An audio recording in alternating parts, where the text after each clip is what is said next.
Được rồi rồi. Cho chị một liêm một tí thì thật thử treo chế nào nữa. Rồi chị bắt to đúng không? Hay chưa?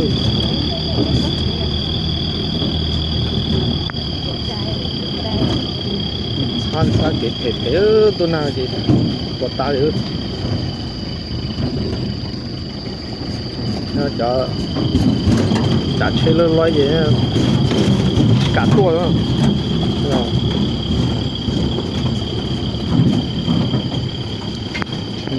Vậy kìa tôi to không không? Phải mới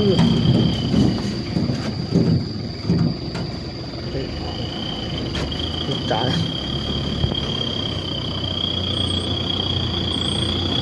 đó mà to lồn ca nó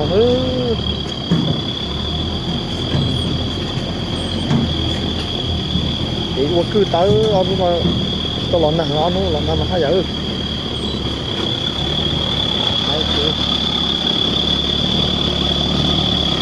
đây có nó số đồ của mình ó là cheese ó thì tên là cheese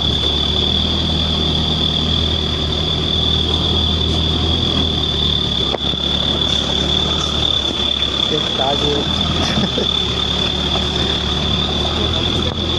không hẳn một dạng hơn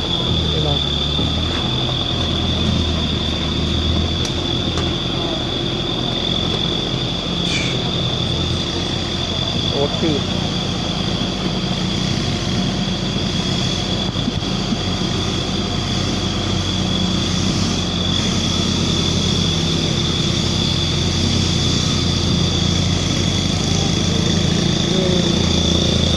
chắc không bao giờ rồi không bao giờ thế đó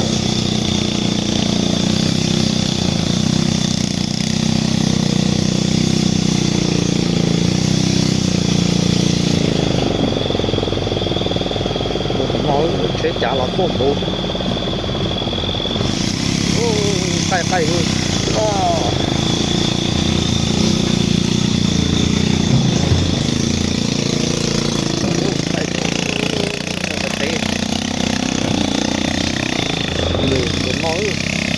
đã sẽ trả nó chỉ căng tia gì đã chỉ lại nữa căng gì nó chỉ có phèn đấy thì nó là những phèn chân rồi đó nó được phèn thân nó nữa tay tay hơn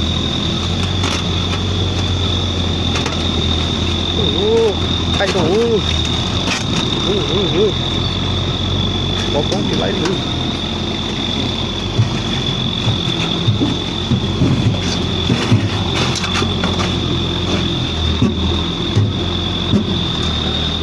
rồi không con gì thôi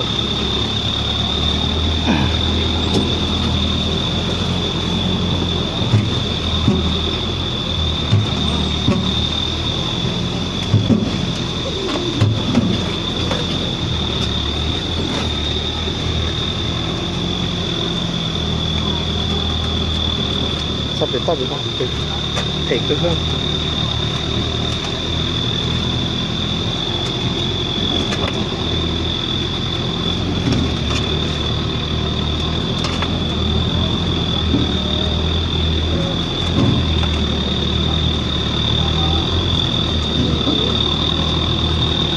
tay chứ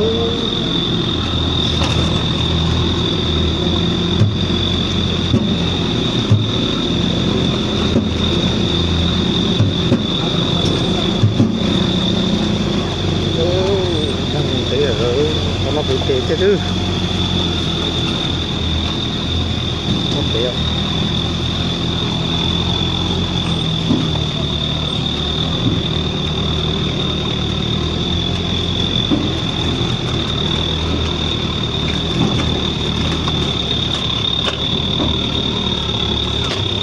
thế rồi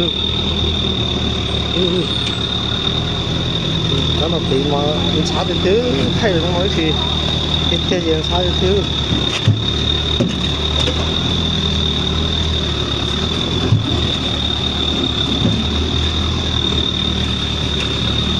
thay gì cũng nói cái gì sao chứ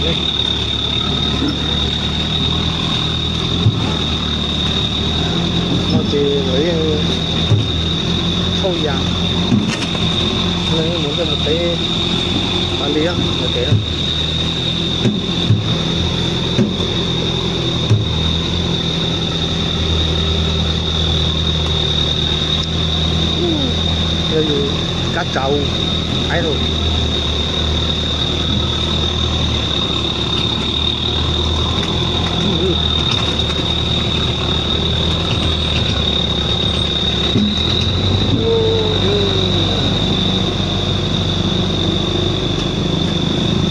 Xuống rệt chưa mày ơi.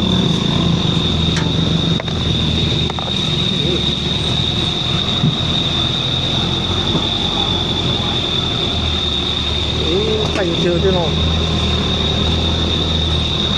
cái tay tay rồi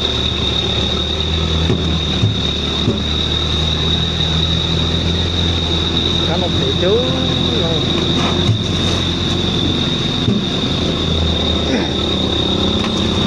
tay chứ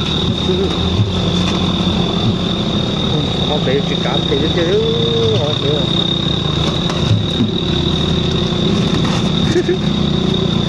nó cũng thấy luôn cái nó nói yếu thiệt chứ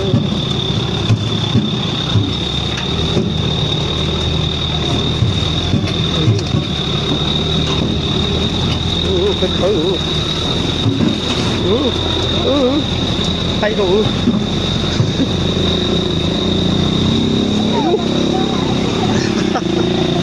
có thể xin chơi rồi, con mình thế đấy chứ bỏ lưới rồi đó.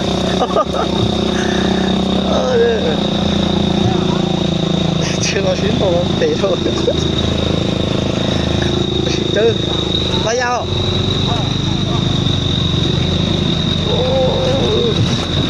Xin bò nó sẽ chẳng tất chỉ nó để xin chị ấy. Con lưới rồi. Lặng ơi.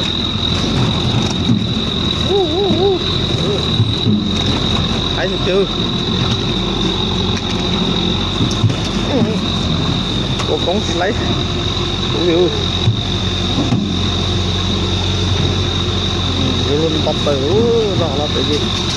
Bọc tử.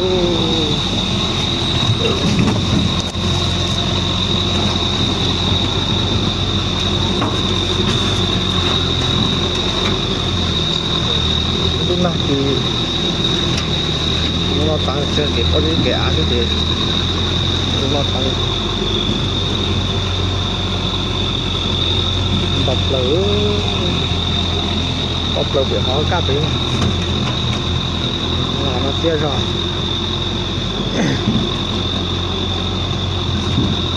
nó cho cái nó xuống nó hư rồi nó phun trâu dạng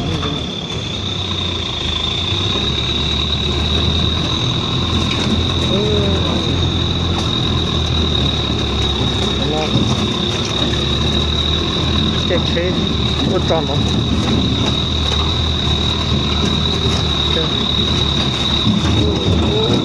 Chứ thấy đủ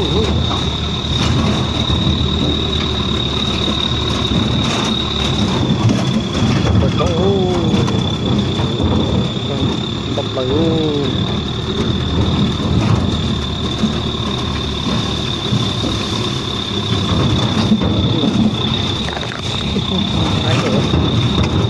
tiệt thiếu mà nó chỉ cả sâu tám hố nữa rồi mua cho luôn thì thế chứ trong hố trên trong hố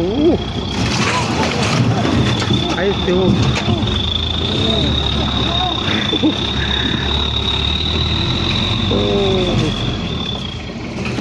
đỡ đỡ hai tiêu